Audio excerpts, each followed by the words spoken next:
Goeiemiddag broeders en susters. Ons is Here dankbaar dat ons vanaand weer by mekaar mag wees, dat ons Here ook kan loof en prys as sy kerk van Christus. Baie welkom ook aan elkeen wat inskakel saam met ons oor die internet.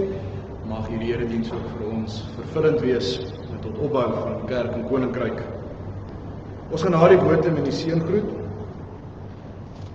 saam sing uit Psalm 26 vers 1, 2 en 6. O Here, doen aan my reg.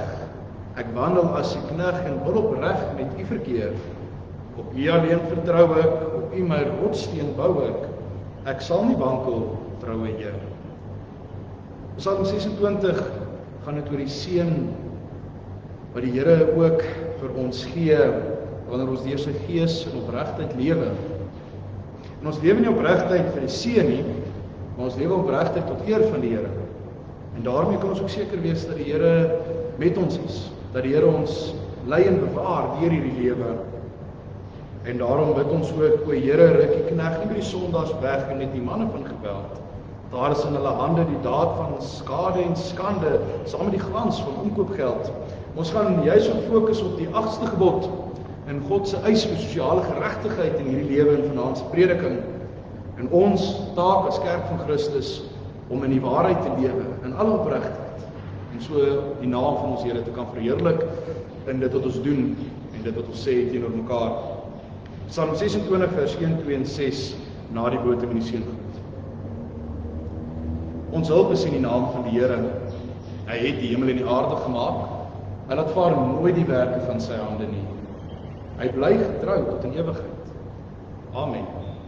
Geliefdes van ons Here Jesus Christus, genade vir julle en vrede van hom wat is en wat was en wat kom, en van Jesus Christus, die getroue getuie, die eerstgeborene uit die dode, en die owerste oor die konings van die aarde.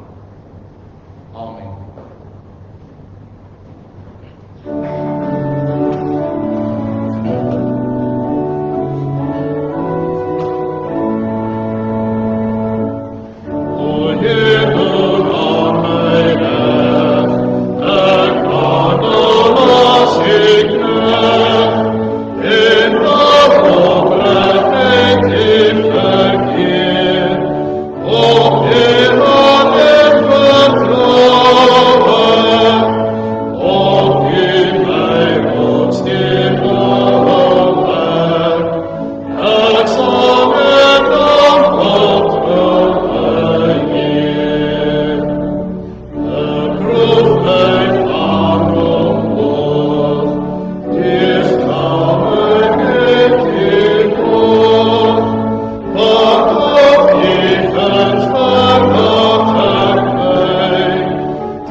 Enige Here, enkele wese, ons glo in U met ons hele hart.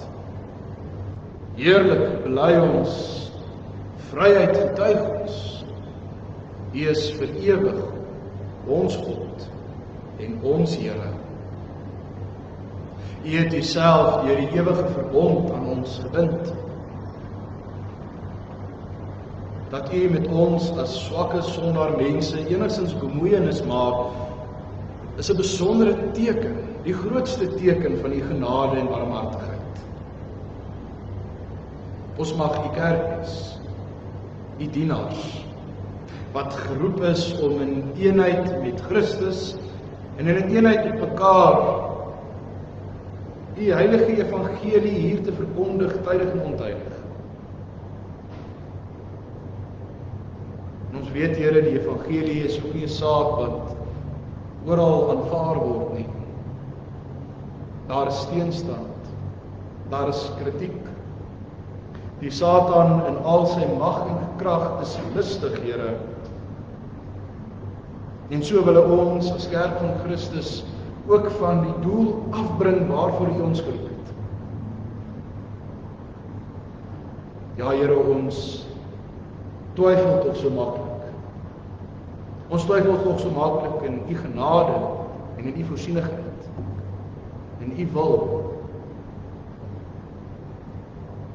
Ons soek altyd 'n rede en 'n indiepte verduideliking van alles wat met ons gebeur. Ons vereis antwoorde, Here. En so getuig ons geloofslewe nie van kinderlike vertroue nie. Gee, Here, dat ons ook nie sal wandel in dit wat te diep is en te groot is vir U gunsgenoot nie. Maar dat ons as U gunsgenote ons eerbiedig voor U sal neerbuig en onsself op U sal verlaat. U het deur die jare, Here, nog voordat die rotsgebergtes gebore was, nog voordat U die aarde uit niks geroep het, aan ons bevestig. U bly dieselfde. U trou en U versorging oor ons en oor U skepping sal nie wankel nie. Skenk ons geloof en vertroue daarom, Here, wanneer ons hier saam leef in 'n wêreld vol ongeregtigheid. 'n Wêreld wat soog onder die vloeksonde van die mens. En die skepping sug, Here, en ons sug saam met die skepping, dat die getal van die uitverkorenes mag vol word. Ons weet dan, Here, in daardie tyd wat U daarvoor bepaal het, kom ons Here Jesus Christus terug, om hierdie wêreldlike orde wat ons teenveg, die sonde van die mens, omver te werp, in sy koninkryk van geregtigheid op te rig. Die nietige mens, Here, bedink planne, verhef homself in sy eie hoogheidswaan. Maar U sien van ver af die kleinheid van die mens, hoe nietig ons is. Spaar ons, Here, in hierdie wêreld van ongeregtigheid. Gee dat ons geloof nie sal taan onder die felle aanslag van die Satan nie. En ons bid daarom vir mekaar, Here. Ons bid daarom vir die besigheidsman wat gekonfronteer word met korrupsie en bedrog, wat verlei word deur omkoopgeld. Dit gaan swaar, Here, en so maklik wanneer ons in hierdie swaar ekonomiese omstandighede moet werk. Wil ons soog voor die versoeking om ook ons werk te oefen buite U eer. Ons bid vir elkeen wat al gelei het onder die ongeregtigheid van ander. Mense wat mekaar bedrieg en besteel, verkil. Dit laat soveel letsels en soveel wonde. Dit kweek soveel bekommernisse.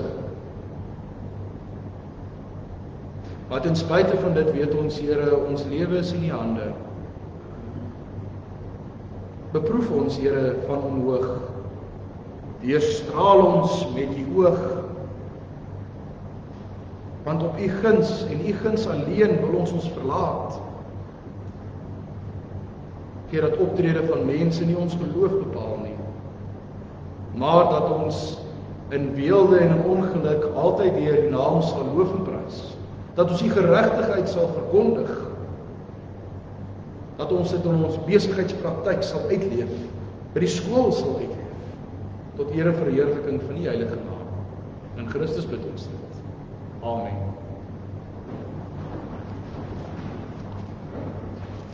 Die prediking kom vanaand uit Psalm 15, en ons gaan dit daarom ook saam sing. Dit is dalk 'n onbekende wysie, so ek gaan vir die oraliste vra om net vir ons die wysie te speel, dat ons net kan luister na die wysie, let op die tempo van die oralis, die note wat nie ingekleer is nie, is 'n langer noot, jy sal dit ook so hoor met die oraliste, die noot wat ingekleer is, is 'n korter note. So let daarop, en dit is dan wanneer ons hom ken, is dit nie so moeilike wysie nie. Maar ons sing hierso, wie styg so hoog in heil en eer, dat hy met u die grote koning, met u die allerhoogste Heer, kan op die heilige berg verkeer, en kan intrek in die heilige woning. Dan die antwoord, die wat opreg is in sy gemoed, na Gods verhewe eis wil handel, hom vir bedrog en leuen hoed, en is dit voor of teespoed, die waarheid spreek en hart en wandel. Psalm 15 vers 1 en 2 as voorbereiding vir die woordverkondiging. Oraliste gaan eers vir ons die wysie speel, en daarna gaan ons hom saam sing.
Ons gaan saam lees uit Psalm 15. Op grond van die woord van die Here kom ons belydenis tot ons uit die Heidelberg Katekismus Sondag 42, die 8ste gebod, jy mag nie steel nie. Psalm 15, die Psalm van Dawid. Here, wie mag vertoef in die tent?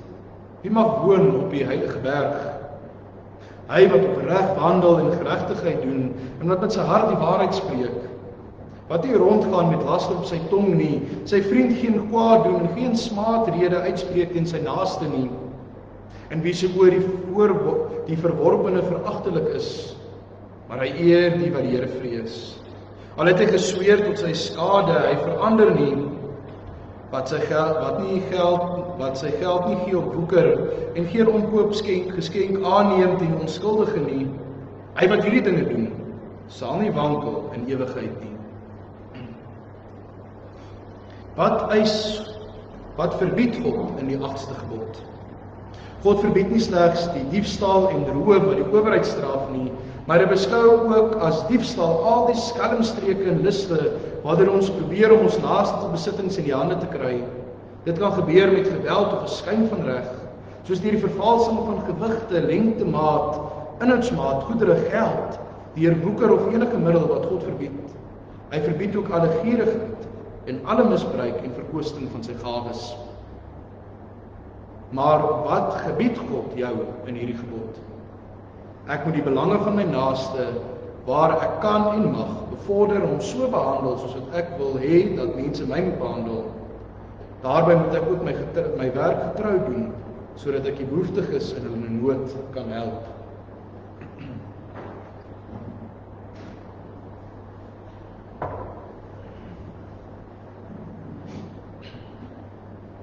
Korrupsie, bedrog, staatskaping, omkoop. Dit is terme wat vir ons al te goed bekend is in hierdie land, nie waar nie. Die afgelope paar jaar moes ons die geweldige gevolge op die samelewing aanskou weens die gruweldade van sekere mense. Dit gaan tot sover dat daar met vraestelle gesmokkel en bedrog gepleeg word, en nou moet ons jong lidmate onder hierdie ongeregtigheid gebuk gaan. Ons land is in chaos gedompel.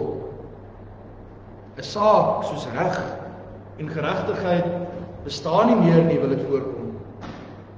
Mense vat wat hulle wil hê en maak dan hulle self die slagoffer wanneer hulle uitgevang word.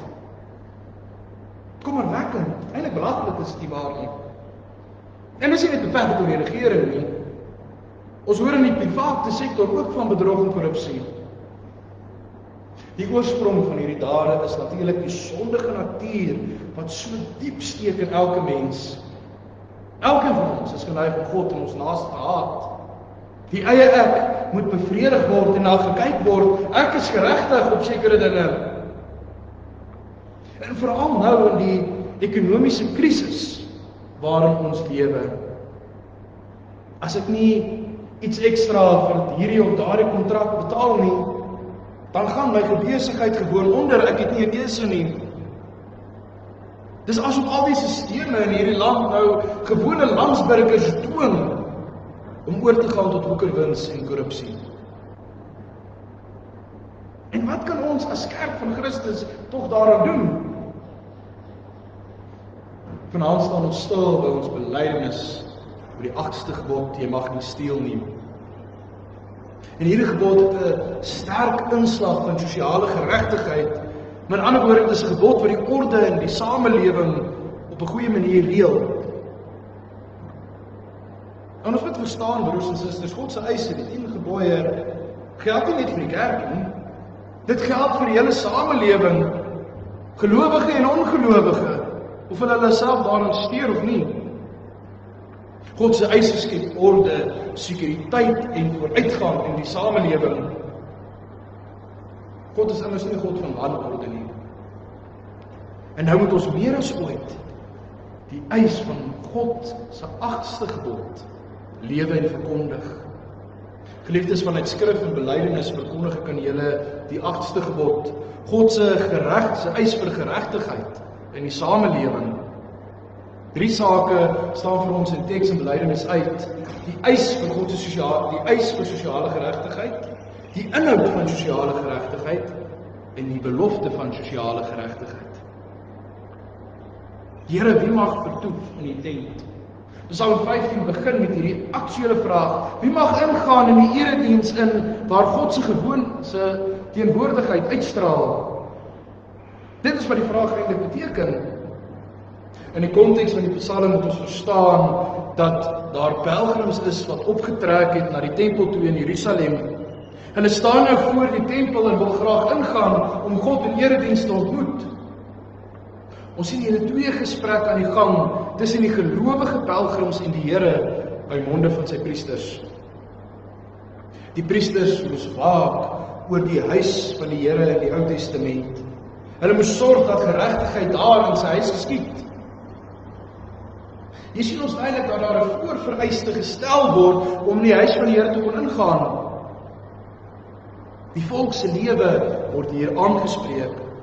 Hoe strook julle geloof met julle daaglikse lewe? Die vraag wat 'n mens hier vra, wat hier gevra word, is eintlik dieselfde vraag wat 'n mens vra voordat jy in 'n vreemde persoon se huis ingaan: mag ek inkom asseblief? Die woord vertoef in Hebreëus dui vir ons op iemand wat 'n vreemdeling is. sonder enige regte om daar te mag ingaan. So laat ons nie net elke vreemdeling ook in ons huise toe nie, dit kan gevaarlik wees. Slegs die wie ons ken en vertrou, hulle word in ons huise verwelkom. En wese vra die pelgrims, Here, mag ons as vreemdelinge in die teenwoordigheid inkom. Watter voorvereistes is daar om in die teenwoordigheid te mag wees, aangesien die sonde ons as vreemdelinge voor U stel? Hierdie psalm is dan verder ook 'n onderwysing. Die Here leer ons hier wat hy van ons as verbondskinders, as ook van die res van die samelewing verwag. God het die mens geskep om hom te verheerlik. En hierdie aanvanklike opdrag van die skepping word nie net aan die kerk gegee nie, maar dit is 'n voorwaarde aan die hele samelewing. In vers 2 gee die Here die antwoord aan die pelgrims. Hy wat opreg wandel en geregtigheid doen wat in sy hart waarheid spreek. So som die priesters in 3 sake die vraag op. Opregtheid, geregtigheid en waarheid. Al 3 hierdie sake het in die konteks van die psalm te maak met een saak, en dit is sosiale geregtigheid. Met ander woorde, wat vereis God nie net aan gelowiges nie, maar aan die hele samelewing. Hierdie 3 vereistes reël orde in die samelewing. Nou dit is juis waar die lyne van teks met ons belydenis kruis raak in die 8ste gebod. Beide teks en belydenis lê dus die fondasie vir 'n godsvreesende samelewing, soos wat God dit geskaap het en nog steeds tot vandag toe vereis. In die 8ste gebod reël die orde vir 'n regverdige samelewing waarin die suiwerheid van ons lewenswandel teenoor ons naaste beklemtoon word. Spesifiek in die 8ste gebod gaan dit oor die fisiese en geestelike belange van die samelewing wat deur God in hierdie gebod beskerm word. Daarom praat ons van sosiale geregtigheid. Jy mag nie steel nie. Die samelewing moet mekaar se fisiese en geestelike welstand beskerm. Ons mag mekaar nie daarvan ontroof nie. Net soos ons reeds gesê het, dis nie net 'n gebod wat van toepassing is tussen gelowiges nie, maar ook op gelowiges se besigheid met ongelowiges. Dit is 'n gebod vir gelowiges, ongelowiges en almal wat daar buite is. Net omdat 'n persoon 'n ongelowige is, beteken dit nie dat die eis van die Here nie vir daardie persoon geld nie. Hulle kan nie meer net steel en maak as hulle wil nie. Soos met die hele wet, is die 8ste gewet in besonder universeel, sodat daar geregtigheid kan wees in die samelewing. Beide gelowige en ongelowige word daaraan onderwerp. En ons sien die eerste gevolg wat gebeur as jy jouself in die 8ste gebod onderwerp nie. Dis 'n duidelike teken dat jy nie in die teenwoordigheid van God lewe nie. Psalm 15 het alles te maak met die 8ste gebod wat God ingestel het. Ons leer hier hoe die kerk van Christus haarself moet onderskei van die res van die wêreld in ons daaglikse lewe. Hoe die kerk van Christus die hele tyd moet vra, wie mag ingaan, Here? Ons beleef die chaos wat tans in die samelewing aan die gang is, omdat God se eis vir sosiale geregtigheid nie onderhou word nie. Alhoewel die gebod van almal op aarde geld, reken sommige dat hulle verhewe is bo hierdie gebod. En nie net ongelowiges nie. Ons weet van gelowiges wat die eis van God se geregtigheid oortree. Gelowiges wat mekaar verweek en verkil, 'n baie hartseer saak wat ons elkeen van bewus is. Wanneer iemand fisies besteel word, word hulle emosioneel ook besteel. Die geweldige kommer wat sake soos korrupsie en diefstal meebring is onbeskryflik. Ons weet van bejaardes wat het hulle pensioene verkil is, broers en susters wat weens bedrog alles verloor het. Ons word ontneem van ons rus en vrede nie waar nie. En hiermee sê ons nie dat ons aardse besittings aanbid nie. Maar God gee ook aan ons middele sodat ons kan lewe hier op aarde. Alle middele wat God gee, behoort in elk geval eerstens aan hom. Hierdie Godgegewe middele wat deur eerlike werk deur die genade verkry is, word dan weggeneem, omdat die eis van sosiale geregtigheid nie meer in ons samelewing bestaan nie. En soos wat die samelewing al hoe meer wegbeweeg van die Here af, lyk dit of hierdie saak al hoe meer aan die toeneem is. So word mense beroof nie net fisies nie, maar geestelik. Ons word platgeslaan in bekommernis weens die ongeregtigheid van ander teenoor ons. Ons vertroostings egter dat hierdie sake nie ongedaan gelaat word nie. Die verneker en die bedrieger sal ook voor die reg van God staan. Soos wat die pelgrims voor die reg van God staan om die tempel in te gaan, so sal die einste vraag gevra word by die wederkoms van Christus. Daar sal rekenskap vereis word vir die wat nie die eis van sosiale geregtigheid teenoor hulle naaste bewerk nie. In lyn met die opdrag van 1 Petrus 1 vers 16 om heilig te wees, want die Here is heilig, beveg ons sosiale ongeregtigheid deur die eis van die 8ste gebod uit te lewe. Ons gelowiges kry ons is die taak om te midde van ongeregtigheid God se eis te volbring en daardeur ook die Here te verkondig. Daarom moet ons ook weet wat is die inhoud van sosiale geregtigheid. Opregtheid, geregtigheid en waarheid. In kort vat hierdie drie sake die inhoud van sosiale geregtigheid saam. Opregtheid in die Hebreëus beteken letterlik iemand wat regop loop. Met ander woorde, dit is iemand wat nie afdwaal nie, iemand wat nie skaam is om iemand anders in die oë te kyk nie, iemand wat nie besig is met skelmstreke nie. Hierdie gedagte beskryf ook waar geregtigheid en waarheid vandaan kom. Geregtigheid beteken om te lewe volgens die wet van die Here.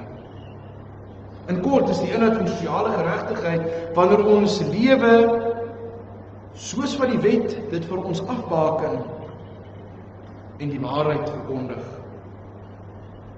Waarheid in hierdie konteks gaan eerder daaroor om iemand nie te mislei deur hulle daardeur te wil skade aandoen of verneek nie.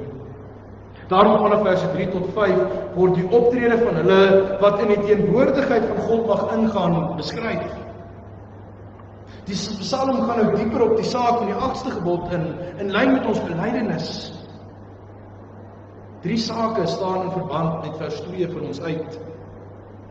In vers 3 lees ons van ons naaste se belange. In vers 4 om diegene te vermy wat die eis van God se geregtigheid afbreek. In vers 5 woeker en omkoop, letterlik steel. Ons bely Sondag 42, ek moet die belange van my naaste waar ek kan en mag bevorder en hom so behandel soos ek wil hê dat hy my moet behandel. Ons lees spesifiek in vers 3 wat sy vriend geen kwaad aan doen nie. En lyn met die 8ste gebod staan eerstens die eer van God, maar ook die eer van my naaste. Ek mag niks doen wat my naaste van sy fisiese en geestelike besittings kan beroof nie. So herhaal Christus ook hierdie gedagte in Matteus 7 vers 12. Vers 4 sluit nou aan by vers 3. Ek moet ook die mense my naaste die eer gee wat hom toekom. En die maatstaf vir hierdie eer is juist die wat in die vrees van die Here die eis van God se geregtigheid handhaaf. Maar ook moet ons die geselskap vermy van hulle wat hulle nie steur aan die eis van God nie. Paulus stel dit ook so in 1 Korintiërs 5 vers 7, maar nou skryf ek aan julle om nie met iemand om te gaan wat, al staan hy as 'n broer bekend, 'n oreerder is of 'n gierige aard, of 'n afgodedienaar, of 'n kwaadspreker, of 'n dronkaard, of 'n rower nie. Met so iemand mag julle selfs nie saam eet nie. Hoekom nie? Sodat ons ook nie verval in slegte sedes nie. Maar dan kom die Psalm ook by die kruks van die 8ste gebod uit. Dat die wat woeker en omkoop nie welkom is in die teenwoordigheid van God nie. Woeker in die konteks van die Psalm het te maak met die verhaal van buitensporige rente op 'n lening. Vanuit buitebybelse bronne leer ons byvoorbeeld dat rente op graan tot 33,3% van die geleende maat beloop het. En dit was veral die armstes wat hierdeur uitgebuit was omdat hulle uit desperaatheid moes leen om te oorleef. Boeker gaan in wese oor uitbuiting. In die Nuwe Testament lees ons van dieselfde uitbuiting, die geldwisselaars wat deur Christus uit die tempel verdryf is. Geldwisselaars het die mense uitgebuit deur buitensporige kommissie te hef op geld wat gewissel word. Mense was uitgebuit en so kom stel God sy eis in die 8ste gebod teen die uitbuiting van mense met mates of waardes te verkil. Die inhoud van sosiale geregtigheid aan die hand van die 8ste gebod is dus om die eer en die gawes van my naaste te bewaar waardeur God aan hulle gegee is, gelowig en ongelowig. Selfs gelowiges mag nie uitgebuit of verkil word nie. Ons kan nie steel van die ryk om aan die armes filosofie volg nie. Vir ons as gelowiges het daar 'n groot seën wat sosiale geregtigheid beoefen. En indien as aanmoediging om ook geregtigheid te verkondig in hierdie wêreld wat ons leef. En dit bring ons by die laaste gedagte van die preek, die belofte van sosiale geregtigheid. In vers 5 lees ons, hy wat hierdie dinge doen, sal nie wankel in ewigheid nie. Vir weer eens verwys hierdie belofte terug na opregtheid, geregtigheid en waarheid. En dit vat ons ook terug na vers 1 toe. Here, wie mag ingaan in die tent? Beteken dit dat dit net voorspoedig sal gaan in 'n samelewing wat God se eis van geregtigheid uitlewe? In vers 5 word spesifiek nou die kerk van Christus aangespreek. Ons wat verlos is deur die genade om nou deur die beeld van Christus te kan uitlewe. Ons weet die wêreld gaan nie ophou met uitbuiting en korrupsie tot by die wederkoms van Christus nie. Openbaring maak dit baie duidelik. Hierdie eis wat God stel vir die samelewing gaan nie deur die samelewing gehandhaaf word nie. Maar vir ons as kerk van Christus, broers en susters, is daar 'n groot troos om ten spyte van alle druk en teenstand hierdie eis te gehoorsaam. Ons kan daarvan verseker wees dat God ons nie sal verlaat in hierdie stryd nie. Maar omdat hy ons deur Christus geroep het tot 'n hoër roeping, daarom sal ons nie wankel nie. Vir hierdie roeping bekragtig hy ons ook deur die Heilige Gees.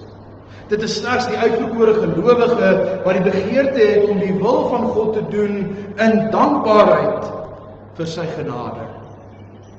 Deur die wil van God te doen, ervaar ons ook die teenwoordigheid van God in ons lewens.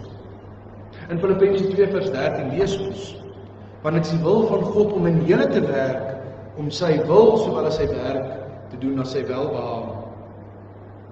Omdat God in ons werk, daarom sal ons nie wankel nie. Mag ons ingaan in die tent van die Here. Mag ons as gelowiges by mekaar kom in die teenwoordigheid van God. Ja, broers en susters. Want Christus alleen het vir ons opregtheid, geregtigheid en waarheid volbring.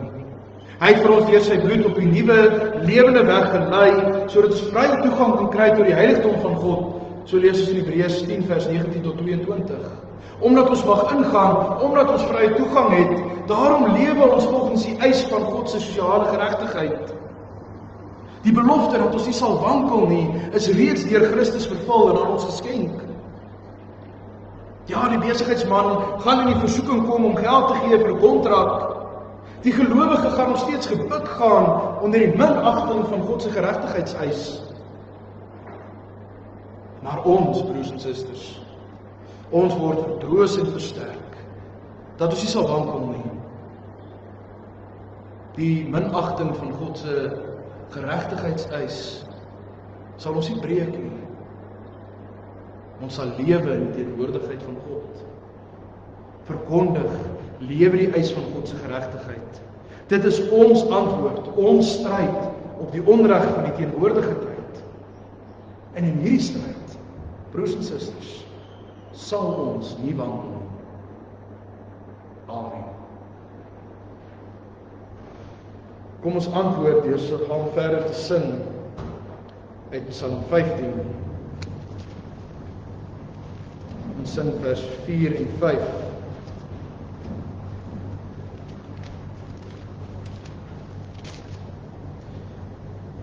Die wat geen hoop of roof wil stel en boekerwinste nie begeer nie, geen omkoopgeld om af laat tel, om wie onskuldig is te kwel, hy sal nie wankel, immer meer nie. Psalm 15 vers 4 en 5, daarna gaan ons saam die Here dank.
O barmhartige God, ewige lig wat skyn in die duisternis, U wat die nag van sondes en alle blindheid uit die hart verdryf, U wat die nag verorden het om te rus, soos U die dag verorden het om te werk. Ons bid U, gee dat ons liggame in vrede en stilheid mag rus, dat hulle daarom klaar mag wees om te arbeid te dra wat U ons opgelê het. Laat ons slaapmatig en nie onordelik wees nie, sodat ons aan liggaam en siel onbevlek mag wees, ja, dat ons self ons slaap om te eer mag wees. Belig die oë van ons verstand, dat ons nie in die dood ontslaap nie, maar altyd ons verlossing uit hierdie ellende verwag. Ja, Here, die ellende wat rondom ons aan die woeker is, die ellende wat ons so maklik verswelg. Ons bid, Here, dat U ons sal lei en bewaar. Beskerm ons ook teen alle aanvegtinge van die duiwel en neem ons in die heilige hoede. En aangesien ons hierdie dag nie deurgebring het sonder om teen die grootlikste sondig nie, daarom bid ons, U wil ons sondes bedek, die Here U barmhartigheid in Christus Jesus, sodat ons daardeur van die aangesig nie verstoot mag word nie. Bou ons as kerk van Christus Here ook in ons taak, waartoe ons geroep het hier op aarde.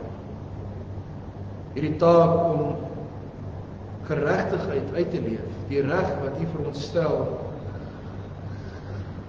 Here, dat ons nie sal meedoen aan die bose praktyke van hierdie wêreld nie, maar dat ons onsself ook as heiliges deur die genade sal onderskei en ten alle koste ook sake soos omkoop en woeker sal vermy. Dat ons sal bou en nie breek nie. Dat ons sal vertrou en nie twyfel nie. Ons bid, Here, gee ook rus en troos aan almal wat siek is, almal wat bekommerd is, en aan deur hulle harte in kwellings gehul is. Gee dat hulle ook die nabyheid van die woord mag ervaar, en sodat ons almal daardeur bekragtig mag word. Lei ons deur hierdie week, nog 'n week waar ons mag sien hoe hierdie jaar ten einde snel, 'n jaar van uitdagings en beproewinge, maar maar ook 'n jaar wat ons kan getuig, U was werklik met ons, soos in elke jaar. En dat ons verseker mag wees, die jaar wat voorlê, U sal ons ook daarin dra en lei. Here, gee dat ons deur ons daaglikse brood wat U so mildelik aan ons skenk, ons taak op aarde kan beoefen. En dat ons daaglikse brood van U alleen sal verwag en nie deur eie menslike planne of slinksheid dit wil bekom nie. Spaar ons van gierigheid, van hoogmoed. Rein ons as gemeente, sodat ons deur die bloed van U Seun in opregtheid voor U kan staan en leer en lewe. In Christus se naam bid ons dit. Amen. Psalm 4 is ons aandgebed en dit sluit aan by ons gebed wat ons nou net gebid het. Ons sing vers 3 en 4. U het my hart weer vreugde gegee, as ander smaak en volop tyd, as hulle deur skyn geluk verhewe, by mos en koring, lustig lewe en fees en ontstondigheid. Ek sal gerus gaan slaap in vrede, en ongestoord lê ek my neer, want U alleen verhoor my bede, U waak oor my teen, Here, dat ek kan veilig woon, o Here. Ons sing hierso van die gelowige wat deur die Here bewaak word, en teenoor die skyngeluk van die ongelowige wat lustig lewe by kortstondigheid, met ander woorde, lustig lewe in dit wat hulle verkry het, wat nie reg is nie, wat nie fokus op die geregtigheid van die Here nie. Die teenoorgestelde daarvan is rus en vrede, dat ons mag slaap, dat ons rustig mag wees, dat ons gewete is skoon deur die genade van die Here. Vers 3 en 4 van Psalm 4 ten slotte.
Die genade van ons Here Jesus Christus, die liefde van God ons Vader en die gemeenskap van die Heilige Gees sal met julle elkeen wees en met julle bly.